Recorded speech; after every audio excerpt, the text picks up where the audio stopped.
Okay. 10. Good afternoon, class. Good afternoon, ma'am. We will have our class debate this afternoon. And I want you to listen carefully to every speaker because I will ask you some questions after the class debate. So these are the possible questions that you may answer right after the discussion. Number 1, how did you find our class debate? Number 2, would you like to be one of the debaters someday? Okay, number 3 question, why are children allowed to use cell phone in school? And the last question is, what are the reasons why children not allowed to use cell phone in school? Okay, listen carefully, class. Is that right? Is that clear, Emil? Yes. Okay, so I will turn you over to our chairperson.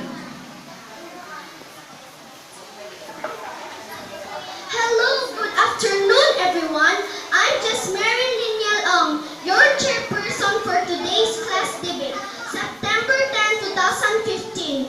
Our motion or topic can be seen on the board. It is about should school children be allowed to use cell phone in school. I would like to introduce proposition team. Members of proposition group are the following. The first speaker is Kitzel L. Magbanwa. A round of applause, please. The second speaker is Janabel A. Ledamo. A round of applause, please. The third speaker is Danica Emitante. A round of applause, please. The fourth speaker is Randy V. Dua. A round of applause, please.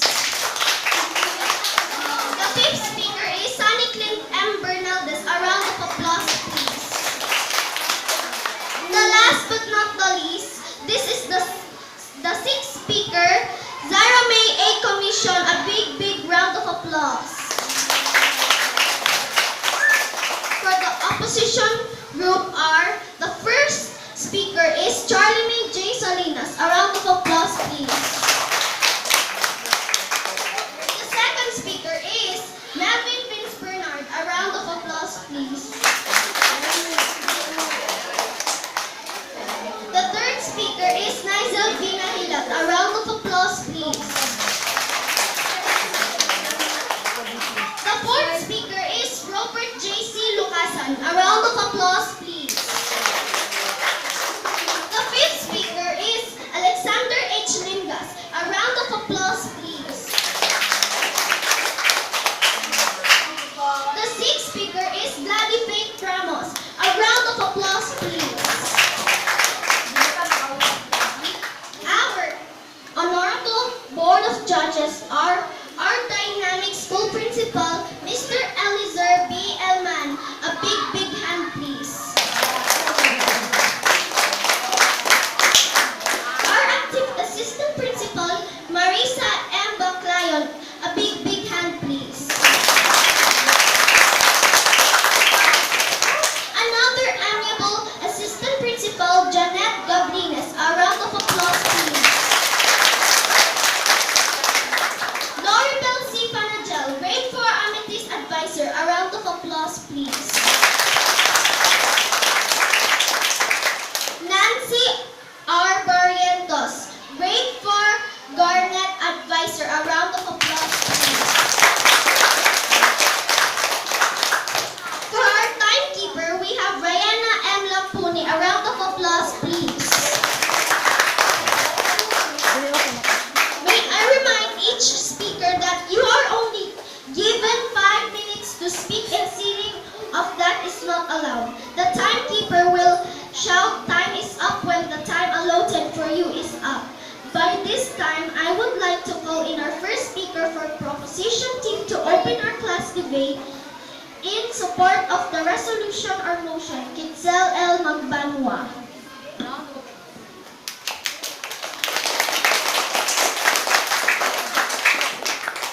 Good afternoon to the respected speakers, cautious timekeeper, honorable judges, members of the team, and members floor.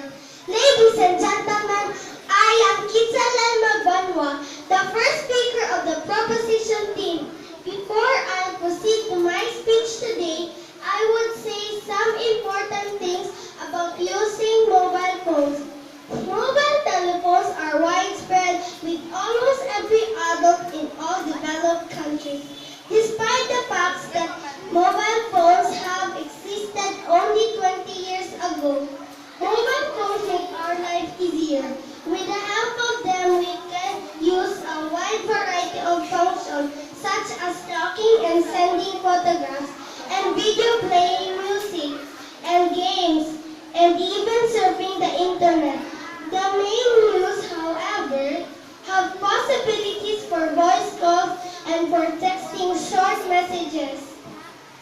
Academies are calling on schools to rethink ban on phones, handsets, and trials suggested that functions such as calculators, stopwatches, and email can be educational.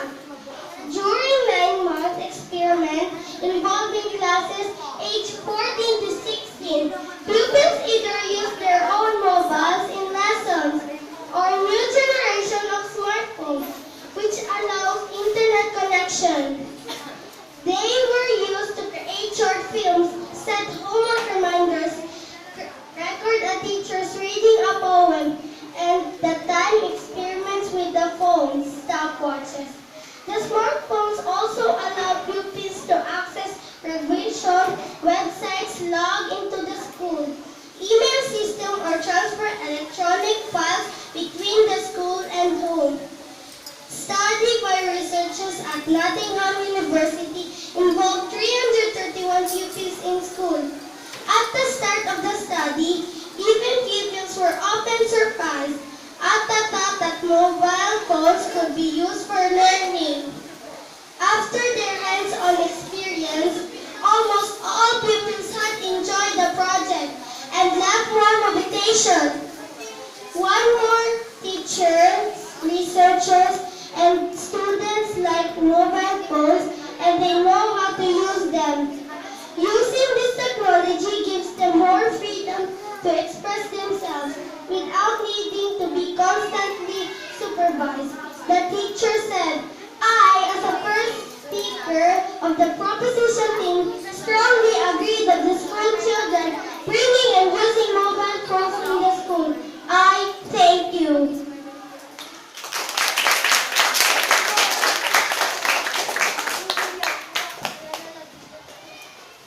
Thank you very much, first speaker of the proposition team, in the person Kitzel L. Magbanwa. And now, ladies and gentlemen, I would like to call in our first speaker of the opposing team to present arguments opposing the resolution or motion. Charlie Main S. J. Salinas. Thank you, Jess Murray.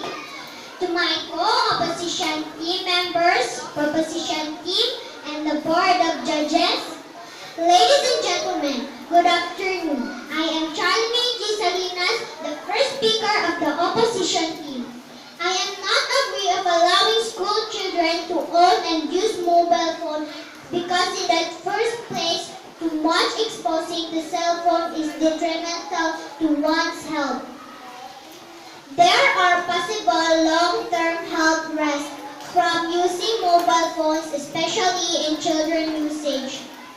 Some research suggests that the radio waves from mobile phones may harm people's brains. Because children's brains are still developing, any possible damage to them is even more worrying than for adults. Until science can prove mobile phones are completely safe for young people to use, they should not be allowed to have them. Such ongoing studies have prompted the U.S. government to set safe guidelines for cell phone manufacturers to adhere. But simply put, this just isn't enough. And we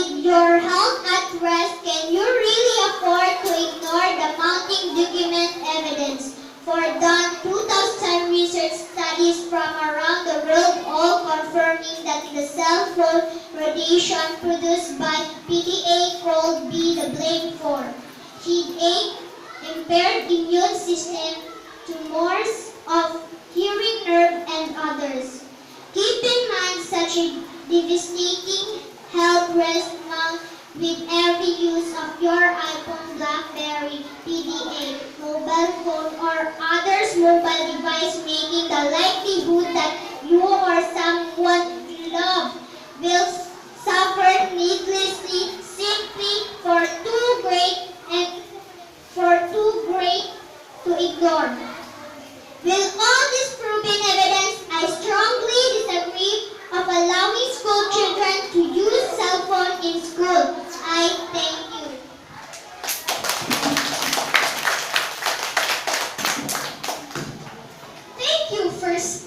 Thank you very much, first speaker of the opposition team. By this time, I would like to call in the second speaker of the proposition team to present further arguments in support of the resolution, Janabel A. Nedamo.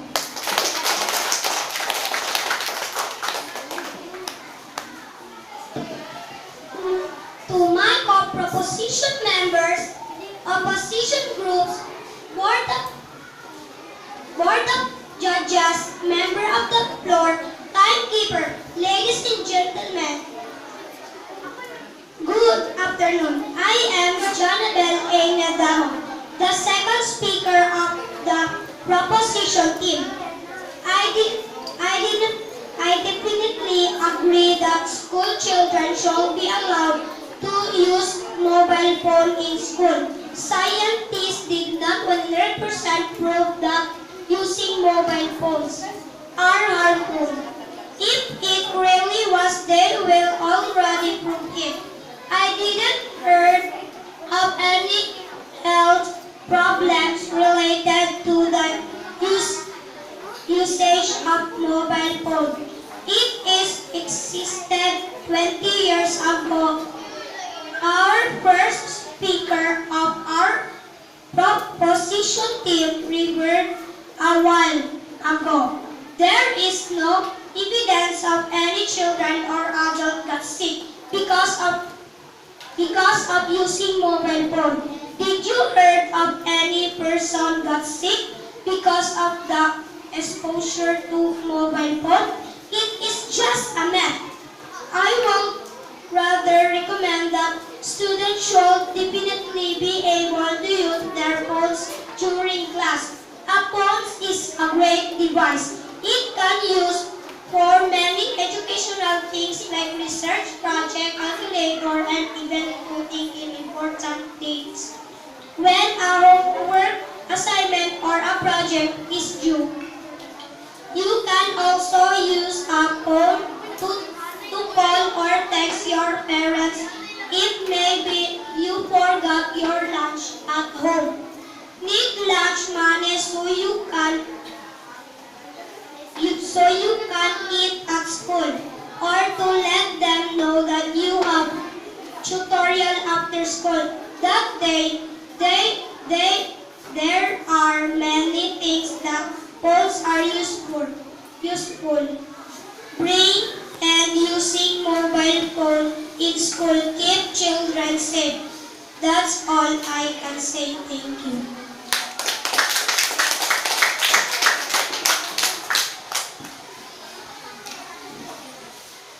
Thank you very much, second speaker of the proposition team. And now, ladies and gentlemen, the second speaker of the opposition team will present his further arguments against the resolution. Melvin Vince Bernard.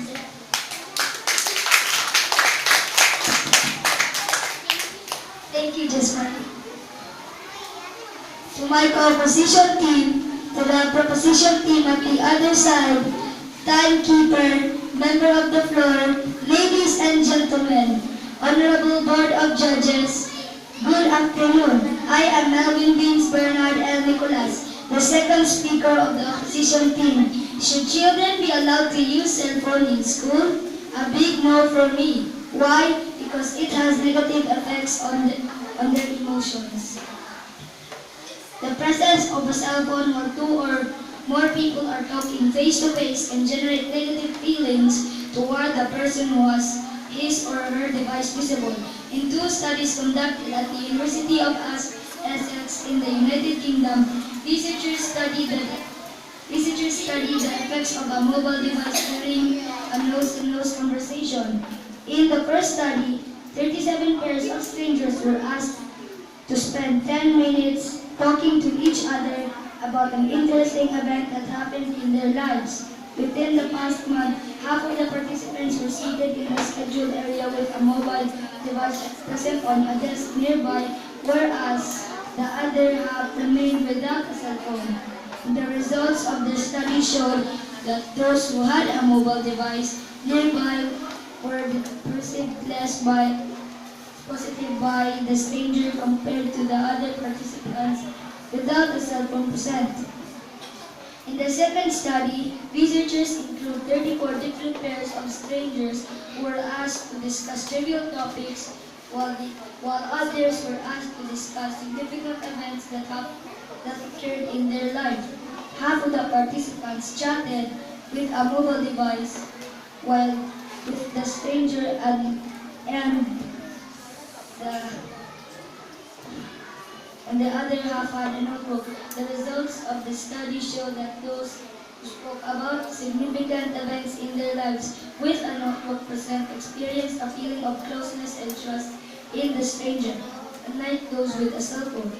These results demonstrate that the presence of mobile phones can interfere with human relationships in an effect that is most clear when individuals are discussing personally meaningful topics, said the researchers of the study.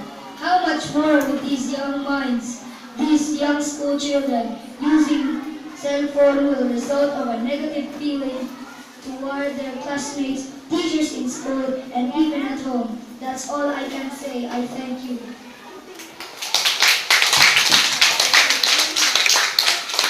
Thank you, Melvin Vince Bernard.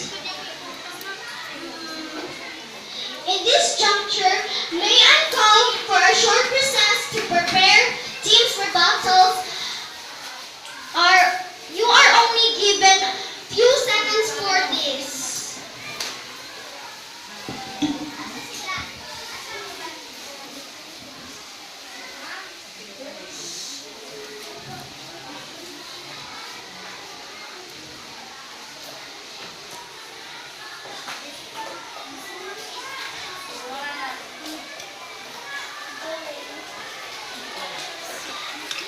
And now, ladies and gentlemen, let us resume our class debate for rebuttals. The third speaker from the opposing team will begin in the person of Danica Emitante. A round of applause, please.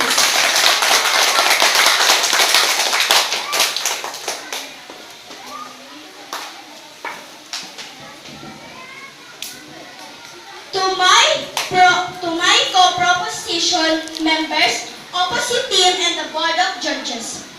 Ladies and gentlemen, good afternoon. I am Danica Emitante, the third speaker for proposition group, declaring my statement of allowing children to use mobile phone in school. Children definitely should have a mobile phone to stay in touch with parents, to tell ahead what they are planning to do or where they are planning to go. It is the matter of safety.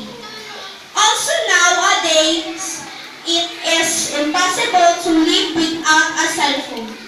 Imagine that parents don't know where their child is, what he is doing. Is everything okay with him? Parents won't be so stressed and feared about what's going on with their children. So mobile phone, with this reason, is important, I think.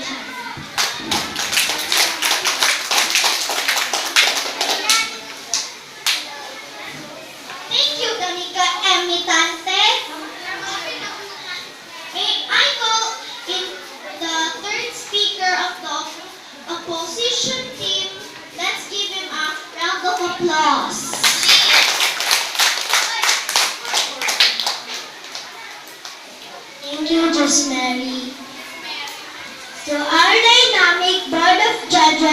co-proposition team, to my co-opposition team, timekeeper, member of the floor, ladies and gentlemen, good afternoon. This is Nigel Binahilan, the third speaker for today's class debate on motion whether school children will be allowed to use mobile phone in school.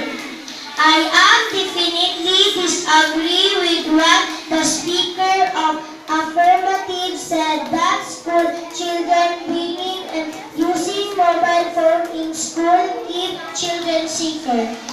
Don't you think that mobile phones make children less safe?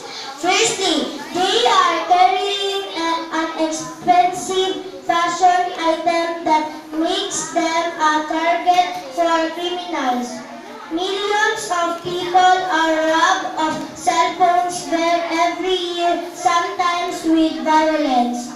Secondly, many children spend so much time talking on the phone or texting cause car accident because their attention was on their phone conversation, not the traffic while crossing the street.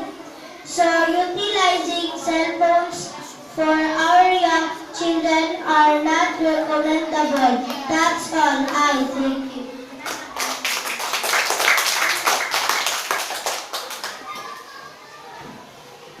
Thank you, Nigel Pinahila.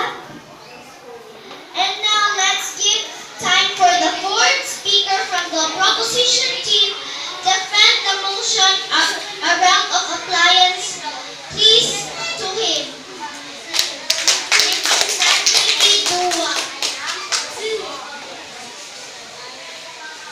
To my co-proposition members, opposite group and the board of judges, members of the floor, the timekeeper, ladies and gentlemen, good afternoon.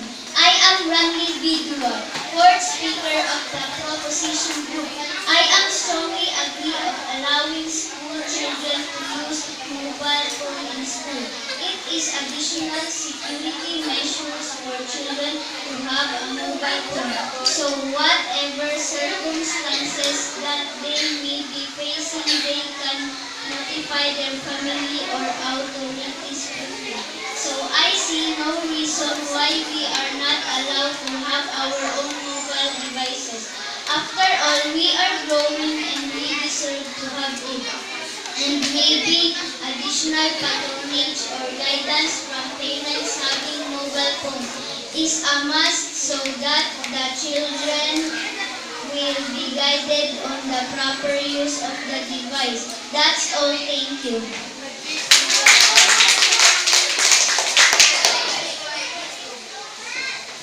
May I call in the fourth speaker from the opposition team? Let's give him a round of applause. Robert J. Pasal.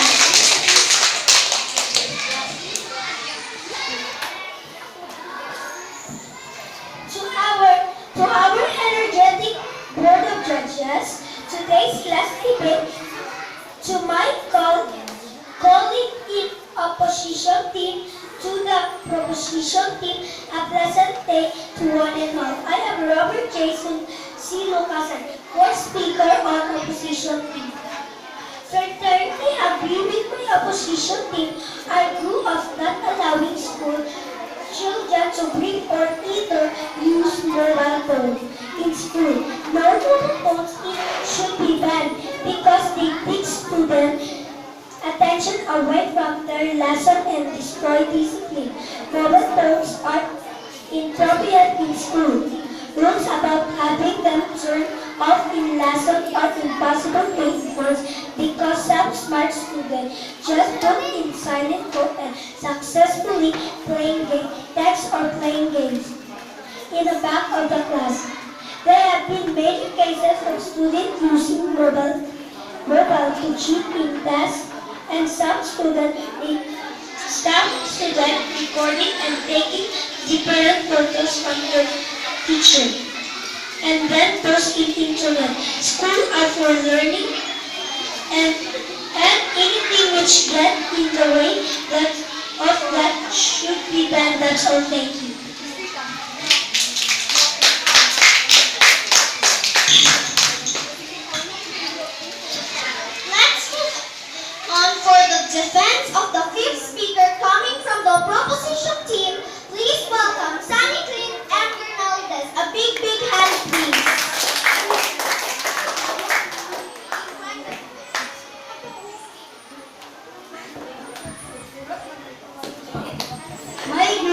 solidarity to all, especially to our Board of Judges, my co-affirmative for proposition members, opposite team, timekeeper, member of the floor, ladies and gentlemen, good afternoon. Another argument for using mobile phones among young people is because they are now a valuable part of student life. Parents feel their children are safer carrying a phone and they allow them to travel to school on their own rather than driving them to school. This promotes greater independence for the children. Children at their young age should be taught how to be independent by allowing him to go to school at her own rate. They can contact their parents through their mobile phones, but before letting the children use the phone, parents should impose guidelines on how to handle the device. This allows children to be responsible, not compared one. Mobile phones should not be banned, however, they can be turned off in lesson. I thank you.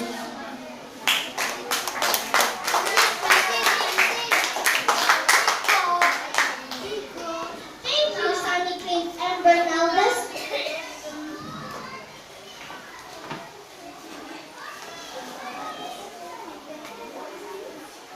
The fifth speaker coming from the opposition team will defend their side of disagreement being raised by the proposition team.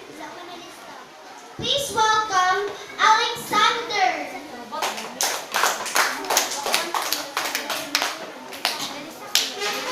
Ladies and gentlemen, this is your fifth opposition team speaker. My warm greetings to the Board of Judges, proposition team, my colleague and opposition team, member of the floor, timekeeper. I would like to reiterate with what the second speaker from affirmative group have said, that scientists did not 100% prove that using mobile phones are harmful. I disagree you because there are possible long-term health risks from using mobile phones, especially in children usage. Some research suggests that the radio waves from mobile phones may harm people's brains because children's brains are still developing. Any possible damage to them is even more worrying than for adults.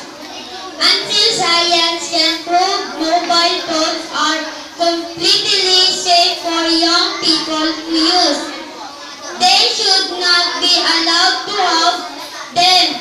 As what the second speaker, my co-opposition team said, that until they become mature enough to use mobile phone, because in the right time they will know how to handle important devices like cell phone or mobile phone.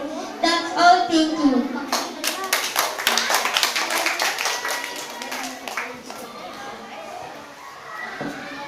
For second rebuttal for closing statements from proposition team, may I call in the sixth speaker, Zara May A. Commission. A round of applause, please.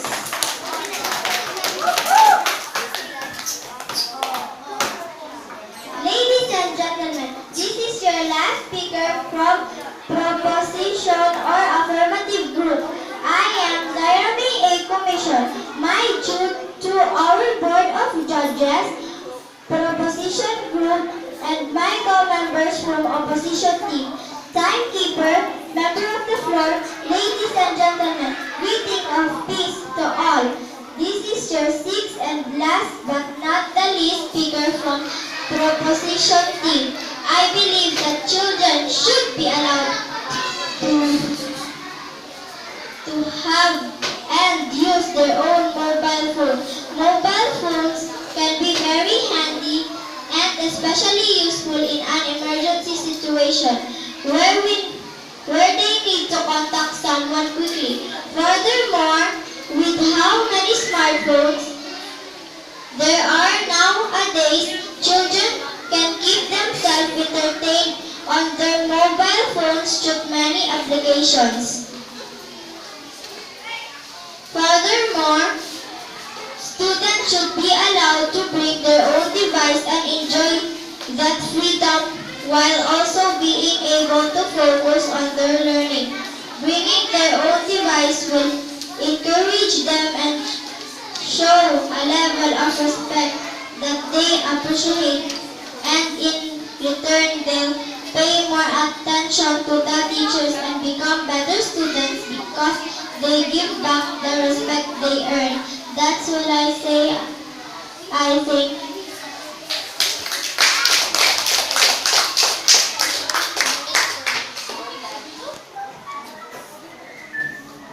Let's proceed now for our second rebuttal for closing statement coming from the sixth speaker of the opposition team. A resounding round of applause, Gladly Faith P. Ramos.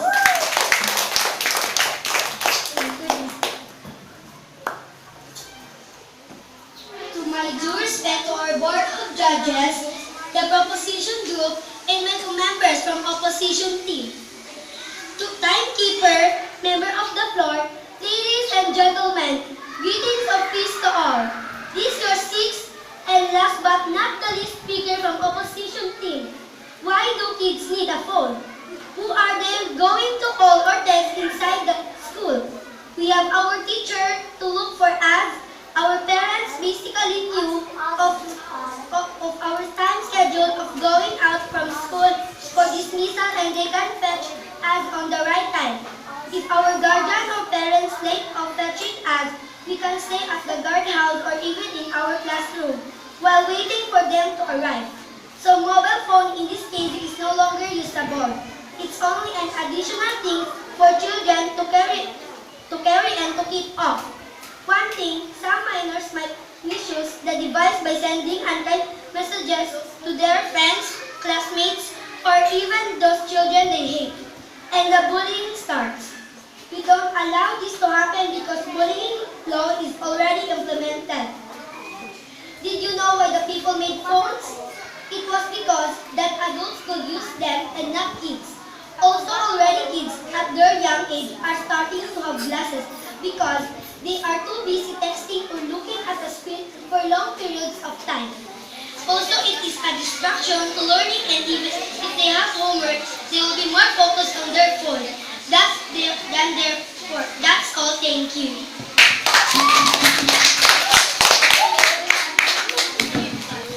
That's the end of our class debate.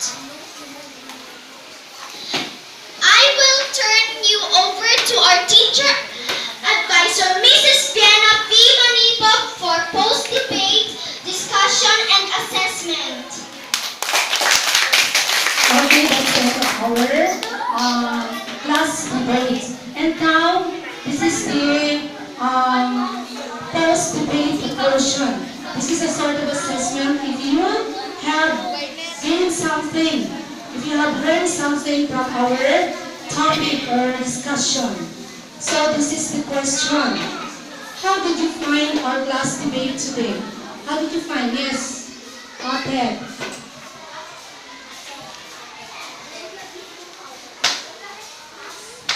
It is very educational. Okay, very educational. Is that correct, class? Yes! Okay, do you gain something from the class debate? Do you gain something from the class debate?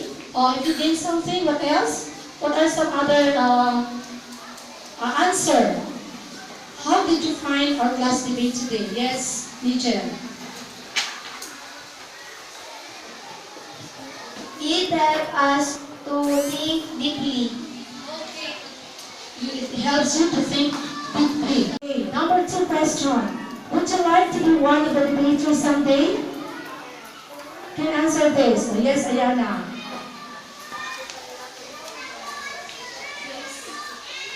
Yes, because it will help me boost my personality. Yes, because it will help me boost my personality. Help you boost your personality. Okay, somewhere answer. Someone answer? Okay, if not, I will proceed to another question. Why are children allowed to use cell phone or mobile phone in school? Yes. Who will answer this? Yes, Joshua. Cell phone or mobile phones makes our life easier and safer. Okay, next. Someone answer? Yes, Nicole. Through cell phone, we can contact our parents in case of emergency. Another answer? Any answer there? Yes, Gwyneth. Cell phone is very useful in our studies. Okay, so very useful in your studies. You can use your cell phone for as a calculators or stopwatches. What else?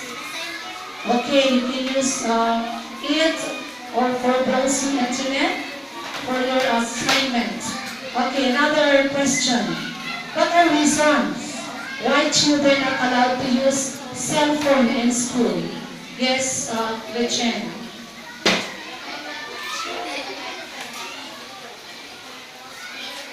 It is harmful to one's health.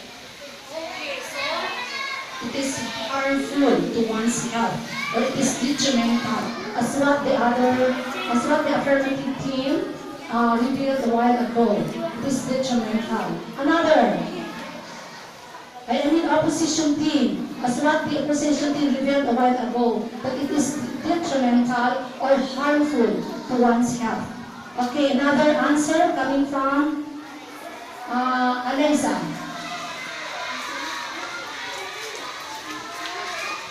It can disturb human relationship.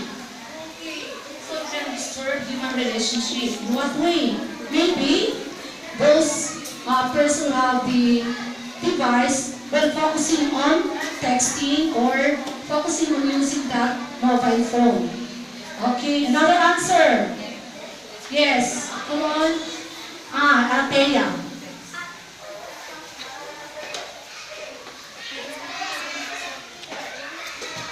It can disturb our work and studies. So, again, it disturbs your work and studies. So that's the end of our class debate today. Thank you for listening. Okay, a round of applause for all of us. Okay, and this time, I would like to call on the chairman of the board of judges to declare the winner group and the best debater. Ma'am Maris. Okay. So the declaration of the best debater and the best group.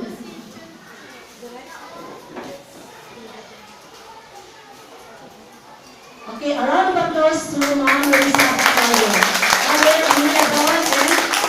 available dynamic assistant to the principal. Ma'am. Okay. So based on the record, it's just a hairline competition that the one group won in this debate. Okay. Hairline lang mo, ibig sabihin maliit lang masyado ang inyong agwat. So why pabor-pabor ang nagdaog-mao ang formative team. Okay, let's give a hand to Miss Magbanwa as the best presenter. The best presenter is Miss Magbanwa. What's your first name? Kasi ang nilagay namin is Kay Magbanwa. Kijel. Kijel Magbanwa. Blow out ka ha? May blow out mo bukas. Dito kami mag-recess with Ma'am Janet. Okay, congratulations to Kitzel Magwanwa, being the best presenter among the group. Okay, congratulations for a job well done. And of course, I would like to congratulate the good presenter, the facilitator, and the moderator of this debate. And to all of you who haven't included in the team, my congratulations, our congratulations, kasi kasama kayo sa grupo pa rin. Kamo ang pinaka-supporting actors and actresses. Tama? Bahala wa kasulti, basta kayo naka-recite. Good afternoon sa inyong lahat. And once again, pagbutihin pa natin sa susunod. Meron pa itong kasunod. Because this is the project of the CMEO. You need to document this one. Kailangan ipadala ito na nagawa nila yung dapat gawin. Alam ko ang bituka ng CMEO. Thank you and good afternoon.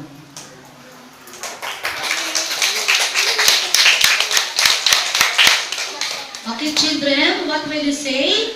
Thank you, Mama. Okay, again, what will you say? Thank you, Mama. And Mom Janet. Okay, so you will face to the camera. Everybody, face to the camera.